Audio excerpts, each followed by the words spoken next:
자, 그러면 시작하겠습니다.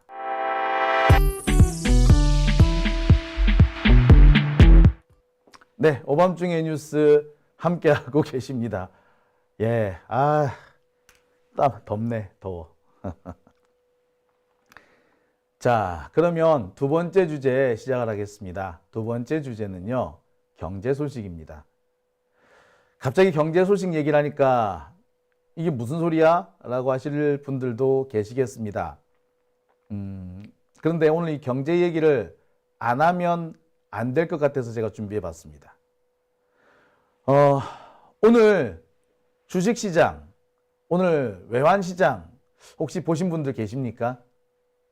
저는 오늘 주식시장과 외환시장을 보면서 우리 경제가 나가야 할 길, 아니 우리 정치가 나가야 할 길, 아니 공수처장이 해야 할 일이 무엇인지 명확해졌다라고 생각됩니다.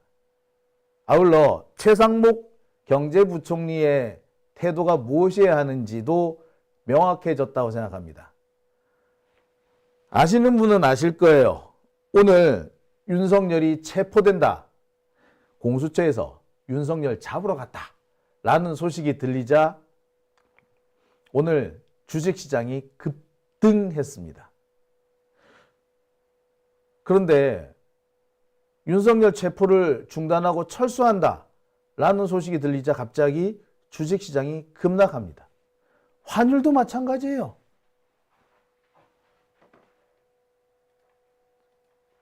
우리 주식시장과 외환시장은 알고 있는 겁니다. 우리 경제의 최대 걸림돌은 윤석열이다. 윤석열이가 감옥을 가야 경제가 산다. 라는 거죠.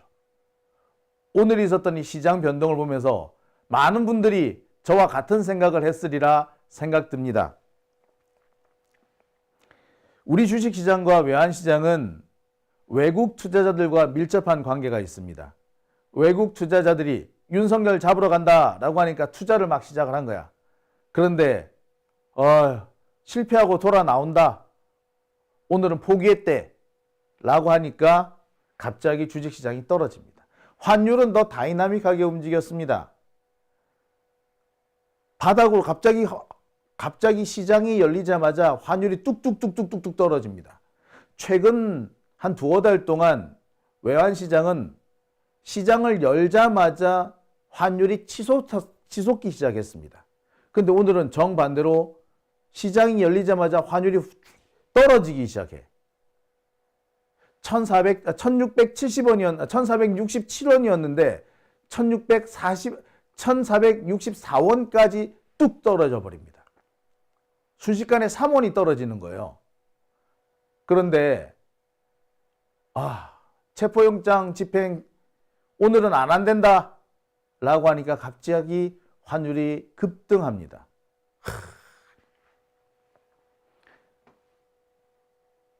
시장뿐만 아니라 전 세계 투자자들이 하나같이 바라고 있는 것은 윤석열을 잡아 가두라는 겁니다. 이거는 저나 여러분의 생각이 아니고요. 오늘 시장을 통해서 너무나도 명백하게 드러난 진실입니다.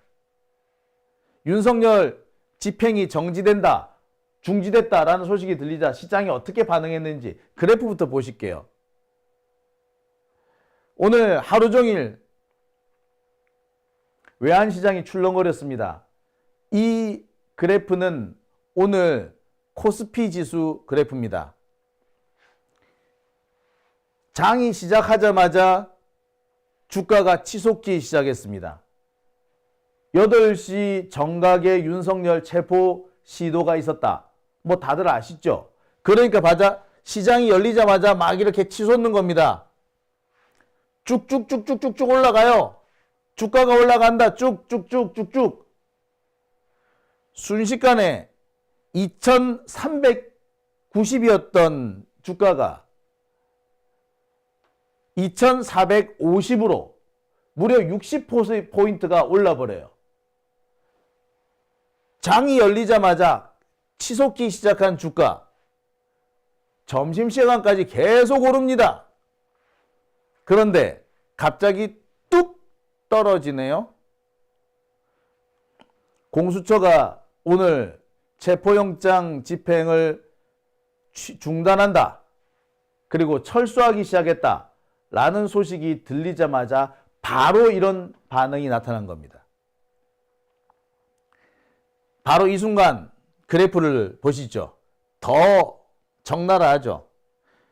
11시 반부터 계속 올라가서 1454까지 올라갔는데 아이고 오늘 체포영장 집행 안 된다라고 하니까 뚝 떨어졌어. 순식간에 15포인트가 떨어져 버린 겁니다. 2454까지 올라갔는데 2439까지 떨어졌어요. 15포인트가 뚝 떨어져 버린 겁니다. 이렇게 뚝 떨어져 버릴 수 있었던 것은 외국인들이 갑자기 매물을 쏟아냈기 때문이죠. 윤석열을 잡아 가둔다라고 하니까 야 드디어 한국이 본 궤도로 돌아오는구나, 원래 궤도로 돌아오는구나 라고 해서 투자를 막 시작했는데 엘레리어 안 해? 실패했어? 팔아치운 거죠. 두 번째 보시는 그래프는 외환시장 그래프입니다. 윤석열 체포가 시도됐다. 소식이 들리자마자 외환시장에서 환율은 빠르게 떨어집니다. 안정을 찾기 시작하는 거죠. 1467원이었던 가격은, 외환 가격은 갑자기 뚝 떨어져 가지고 어디까지 떨어졌다? 1463원까지 떨어집니다. 가만히 앉아서 4원이 떨어진 거죠.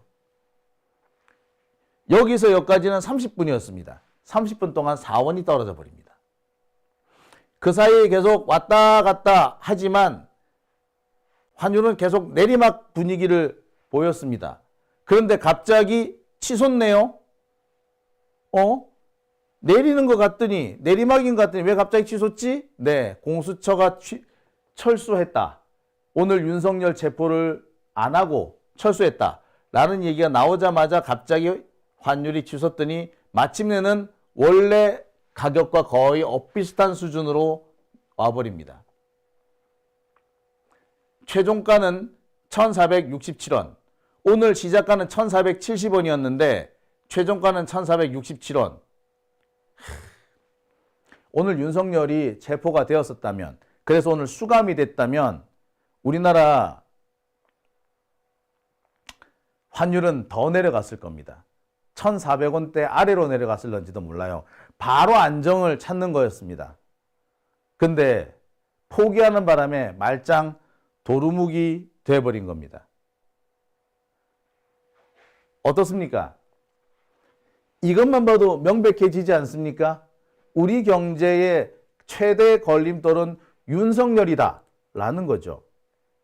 근데 걱정스러운 거는요, 내일부터의 시장 반응입니다.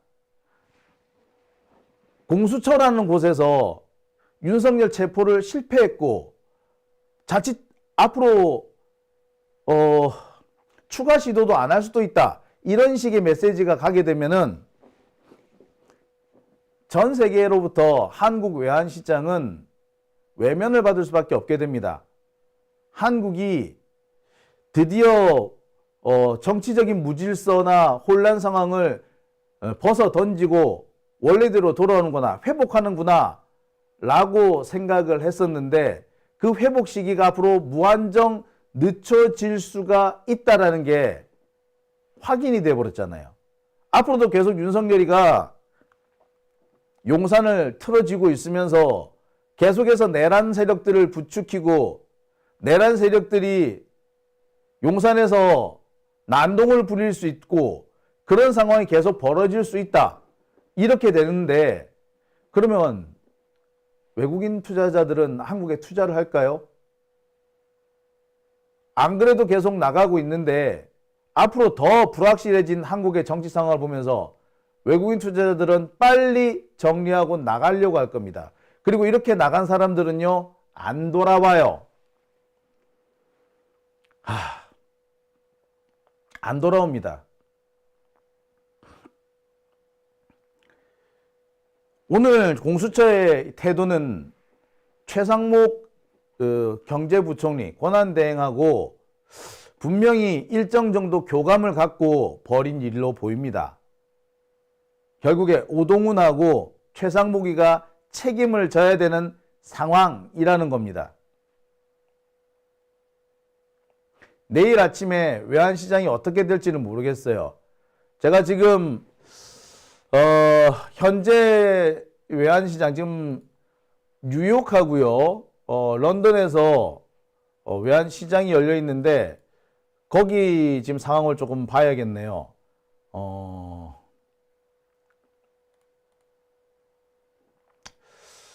거기 상황을 보면, 예. 자, 외환사자 상황을, 일단 제가 한번 보겠습니다. 외환시장 상황.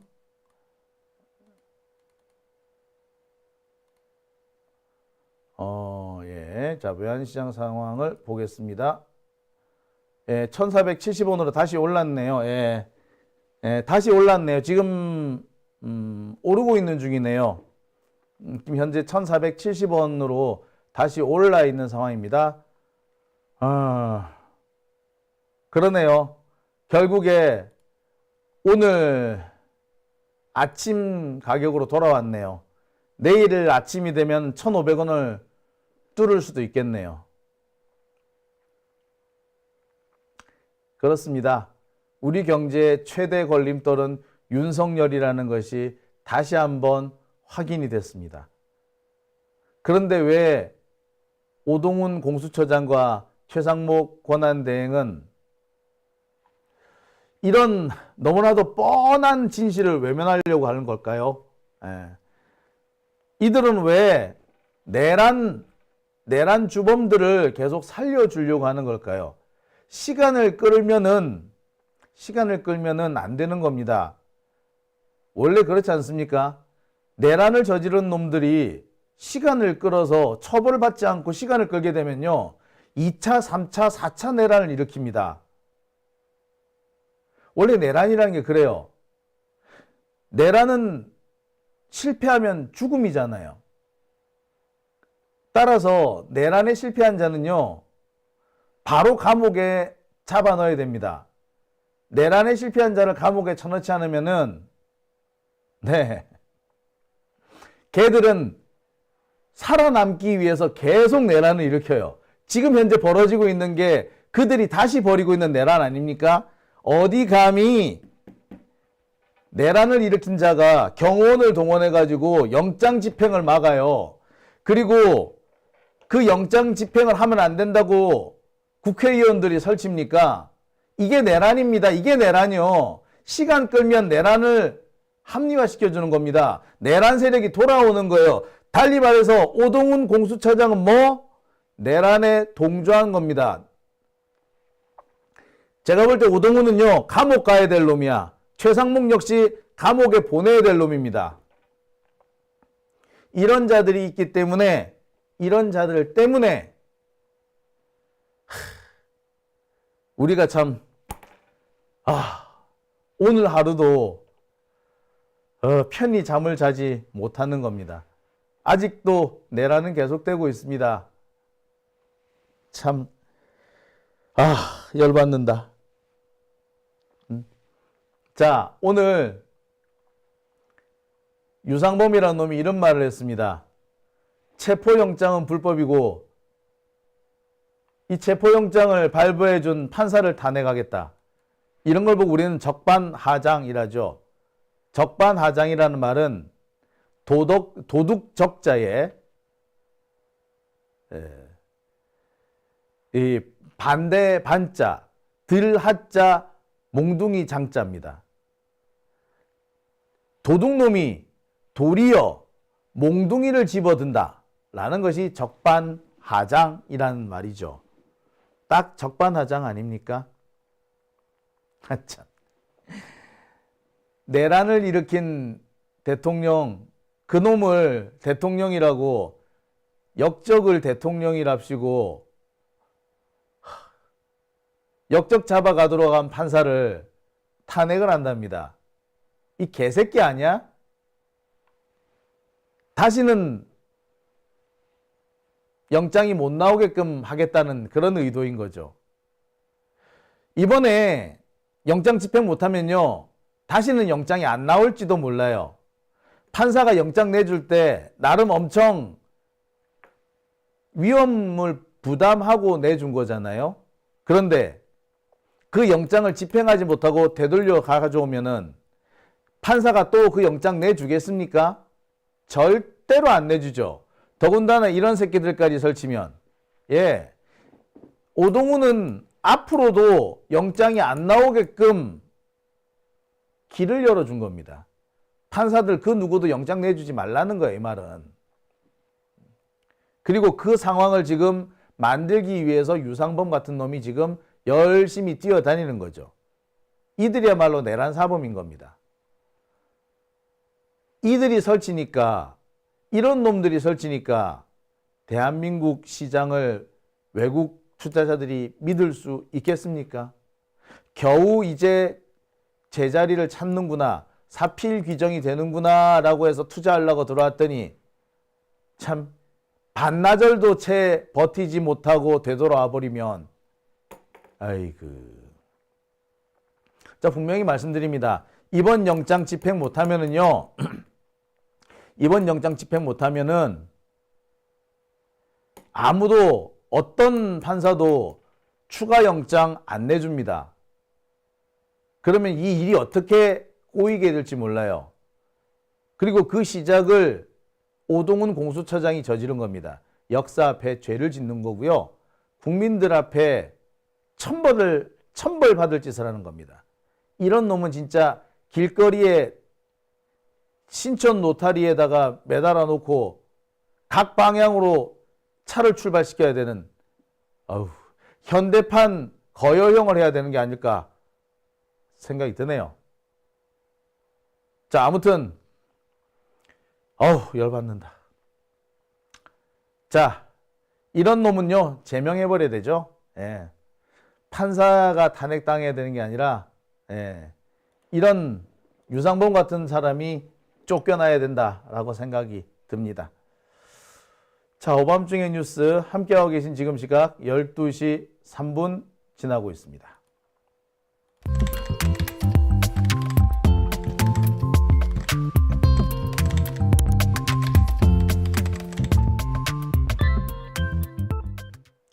자,